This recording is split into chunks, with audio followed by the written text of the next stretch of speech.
There's a lot of Miranda July in the world. Google or Bing, or if you so desire, ask Jeeves, and you'll find lots of videos and lots of pictures and some books and even an app. It's obviously too loud here. I don't know what I was thinking. Let's go somewhere else.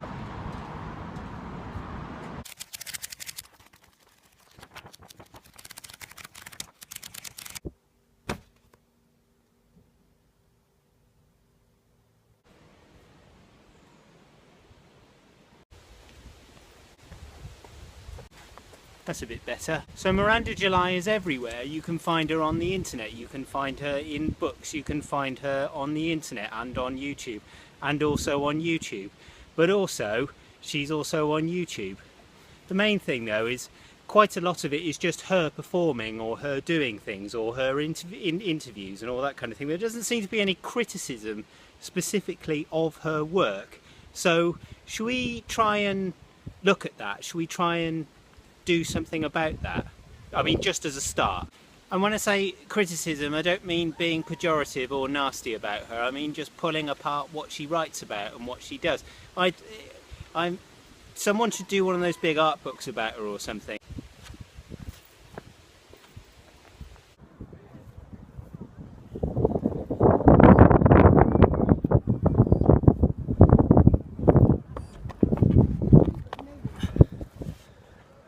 I read No One Belongs Here More Than You in university. At the time I was more obsessed with her words than her actual who she is and really what she's got to say.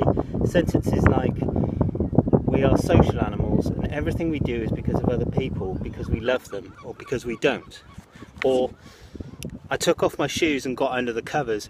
I whispered, shut your eyes, and I shut my eyes and pretended it was night and that the world was all around me sleeping. I told myself that the sound of my breathing was really the sound of all of the animals in the world breathing, even the humans, even the boy, even his dog, all together, all breathing, on earth, all at night. You can see why this is required reading at university, and also why everybody who was important and interesting, everyone who I looked up to or found was better than me at doing all of this and had a better knowledge, actually really looks up to her. So naturally I sort of followed suit. By the way, it's, as you can see, can you see that? It's 27 degrees, it's way too...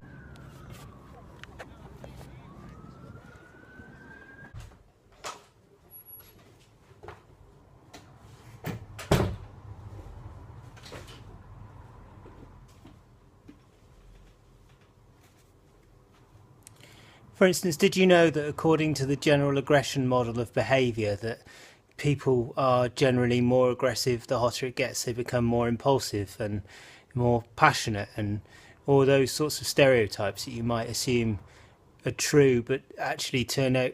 Anyway, let's talk about Miranda July. There's stuff coming out of my head and I think I'm melting. Something you may have noticed about those passages that I just read you is that they have some kind of warm physicality to them, that she sees the world through an artist's viewpoint, which is of course what she is, so that's fairly obvious. But when I first read that book, probably getting on for 8 or 9 years ago now, the thing that I noticed was those concrete words, those concrete nouns and verbs. It was something at the time that I was working very hard on as a writer. It was something which I was discovering. So that was what I took away from that book. Anyway, fast forward to today, and about 18 months ago I started taking myself seriously as a writer. It's why I do this particular vlog, book review thing that doesn't really seem to be a vlog, but is also... Anyway, about every 2 weeks, if you follow me on Instagram, you'll know that about every 2 weeks I go to a particular coffee shop in a particular part of Bristol that I can't really afford to go to. And I generally take a book which I haven't read for a while. I picked up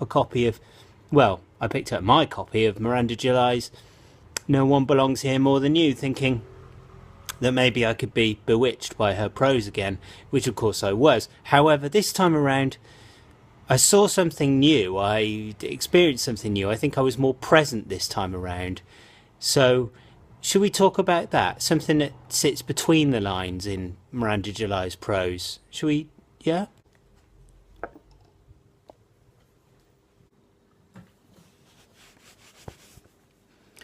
I'm less and less interested in what writers have to say about their work. When you ask someone what do they write, it's such a massive question. When people ask me what do I write, it's such a massive question. And yet I find myself asking other writers or other artists that same question. What do you paint? What do you photograph? It's such a massive question. And the answers are always boring. So what's the best way to approach this? Well, often I say, well, let's actually just talk about ideas for a bit and then you'll find out what I'm interested in. But more than that, the best thing that you can do is read the artist's work or see their paintings or look at their photographs. See what they're concerned with. You see, the thing is, if we were able to answer that question easily, like imagine being asked, why do you work? Why do you have Marmite on your toast in the morning? Why do you watch Strictly Come Dancing? Why is that a thing for you? Why do you like Game of Thrones? Most people, they won't really be able to answer that question sufficiently. So if we knew the answers to those questions, then psychology would be finished.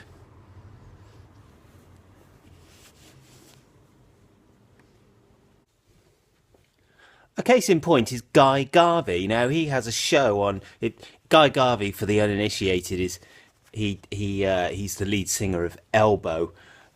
Look him up. He's a great songwriter. He's also a really great vocalist. He has a show on Radio 6 every Sunday called Guy Garvey's Finest Hour, and what he does is he plays his favourite music, and it's, to me, I find that really informative about what he's interested in as a writer and as an artist. But more than that, if you listen to Guy Garvey's recent solo album, for instance, what you learn is he really loves his wife. He really loves his wife. And that says a lot more than really anything that he's ever going to say in an interview. Anyway, I've got to do my tie now, and I'm going to very revealingly do the schoolboy way. Here we go. It's through and round and up and under and through there, and that's what you do. That's how you tell the proles from the public school boys.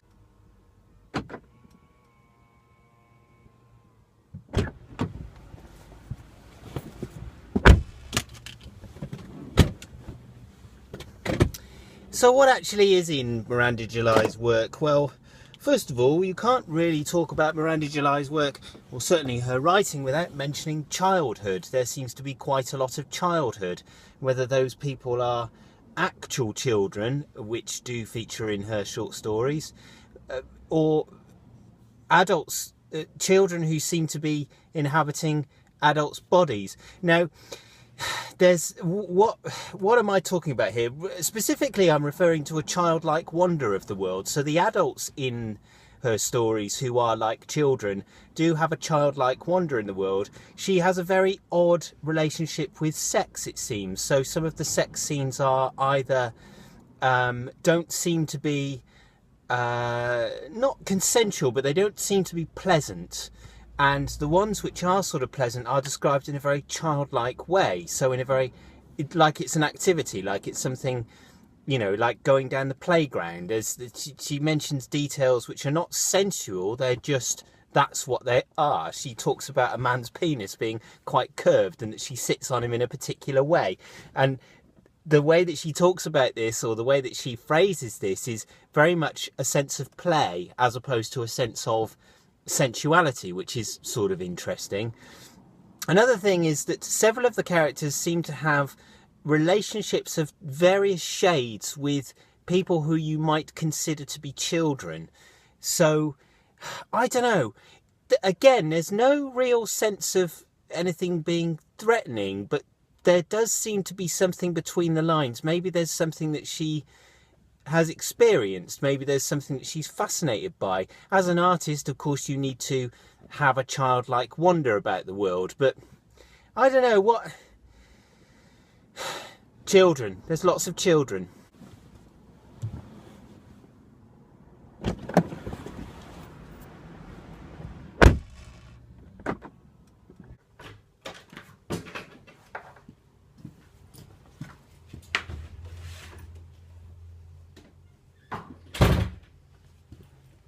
What else is there to talk about? Well, the obvious thing is Miranda July's femininity, but more than that, her feminism. So she's I mean, if you look her up on Wikipedia, you'll find that she's quite an influential feminist, actually. But I think what I appreciate the most about this is that she's a genuine feminine voice. That seems obvious to say, but that she is concerned with what women are concerned with. And she does it in a way that I don't think, with the best will in the world, what I want to say is that she doesn't, all she does is she collaborates with women and she builds them up. And she works together with other women. And she has an attitude that the art that she's creating has a femininity to it. It's, how can I say this? She's not aggressive about it. She's just matter of fact. And that is written between the lines of the book. Now there is another point on this. I need to expand this.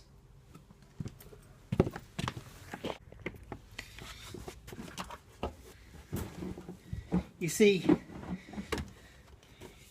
when I was about 16, I was a rollerblader. I mean, I was sort of a skater. I had baggy jeans and t-shirts and stuff, and as a result, girls and young women started to take an interest in me because I was cool, if you can imagine such a thing when you've got rollerblades on your feet.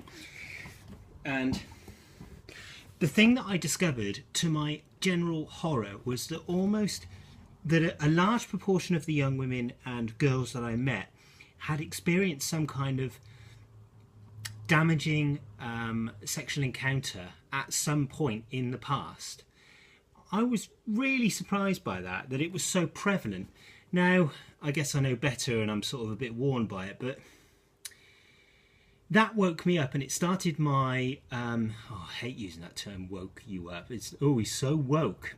That introduced me to feminism. So for a long time, I just believe, I guess I sort of had a post-feminism approach of, I'm a humanist, not a feminist. Because, you know, everyone's equal and all that kind of stuff. But when I arrived at university, I met some people who were dyed in the wool. I already had some wonderful feminists in my life.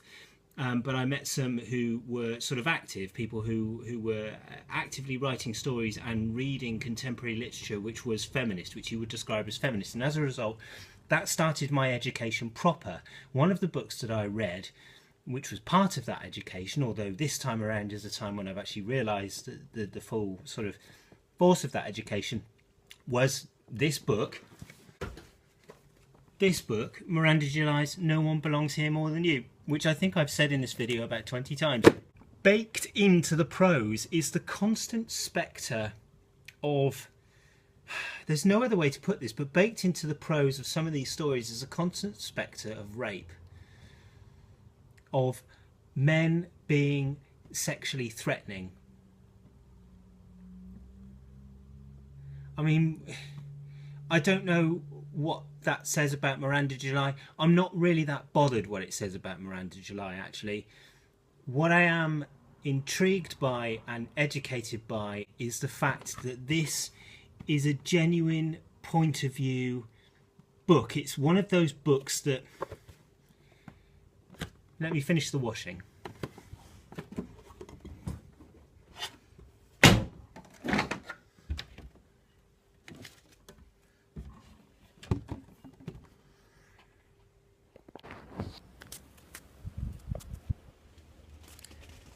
I'm not sure I'd call it fearful, though. You see, this book is full of despair and fear and feelings of loneliness. However, it is told in a joyful way, and the prose is rich and concrete. This time around, and probably the first time around, the main thing that this book taught me was that literature can be empathetic, it can be hand in the dark, it can be something that can help you through difficult times, or can empathise with your own difficult times, or empathise with people that you don't know and help you to empathise with their difficult times. It's sort of the final irony of this book, really, that reading is such a solipsistic pastime, and yet there's more empathy in this book than quite a few people I've met in my life. Anyway, that's just a few thoughts on it. If you've got more to add, of course, it's a discussion.